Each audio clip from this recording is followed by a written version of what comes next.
Hello, Catechists of St. Albert and Jean Wool here at St. Albert. It's been a blessing for us to have you be with us and help us this last year. I wish I could be there at the dinner you guys are having, the delicious dinner you are having, the thank you dinner. But of course, sadly, I cannot. I'll be at a dinner auction item of my own that evening, this evening.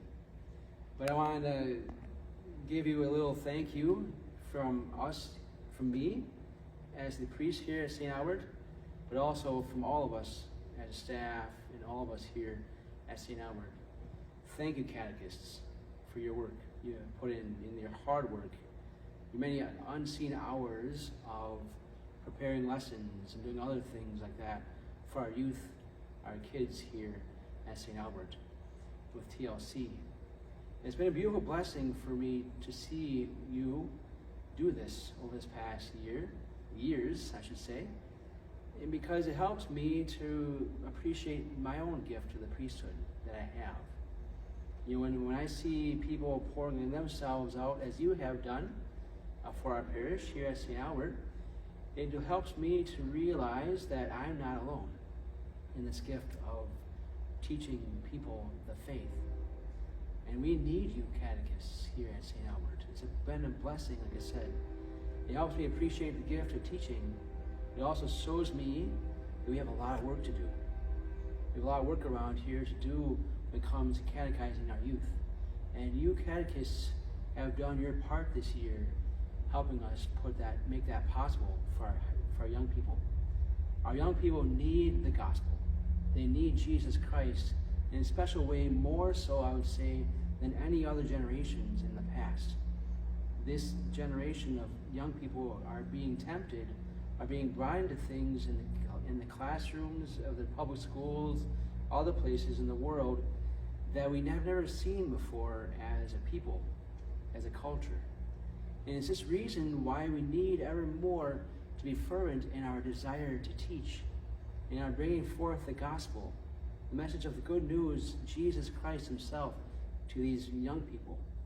It's because these young people, as I said, need to know the faith so that they can go out and they can live the gospel. They can know the faith, and so that they can explain the faith to others when they come across them, let's say when they have questions, or whatever they might have. Or for kindergartners, that they can be brought up in the faith, even with doing simple little art projects that you probably have done for them as in the classrooms. Thank you for your work this year. Thank you for this work. And another important part about Faith Mission is that this past year, as a staff and other key leaders in our parish, we've been going through a book called Prayer for Beginners by Peter Kraft. If you want a good book on prayer and how to begin prayer and what it may look like in prayer for beginners like myself, I consider myself a beginner still. I'm still young and I still learn a lot about prayer. Read this book by Peter Kraft called Prayer for Beginners. And if you want a copy, I can get you one. But he makes a point in that book about the importance of thoughts, making our thoughts holy. There are two things within ourselves that bring us to be holy. One is our desires.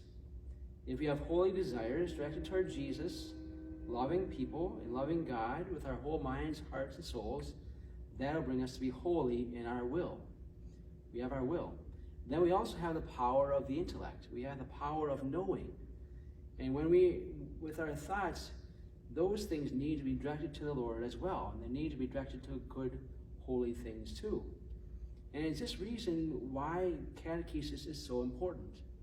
Because if we are to have good, holy people who are holy in their thoughts, but also in their will, they need to know the thoughts, the holy thoughts our Catholic Church teaches. And God wants to teach them. So they can know what it means to have holy thoughts directed to the Lord. And that's what you do. That's what you provide for these little children, these middle schoolers, these kids, I should say youth of St. Albert. You help form their thoughts so that they can become holy themselves. As I mentioned, it's the will and it's our will and our thoughts that bring one to be holy. Our emotions are morally neutral, but it's our thoughts and our will that bring one to be holy. And if they are directed towards holy things, like Jesus, of course, our faith, this makes them to be a holy person living in the world. And we need our thoughts to be catechized. We need to be catechized so that our will can be holy as well. So they're both connected. And so this is what you have done a little bit, a part of, as catechists this last year. And so I really want to thank you, Catechists of St. Albert, for making this possible, for helping our youth not only know our Christian faith, but also helping them towards their goal, our goal of heaven, trying to make their thoughts directed towards holy things, Jesus, the church, and the alike. May God bless you and may God reward you for all you've done here at St. Albert.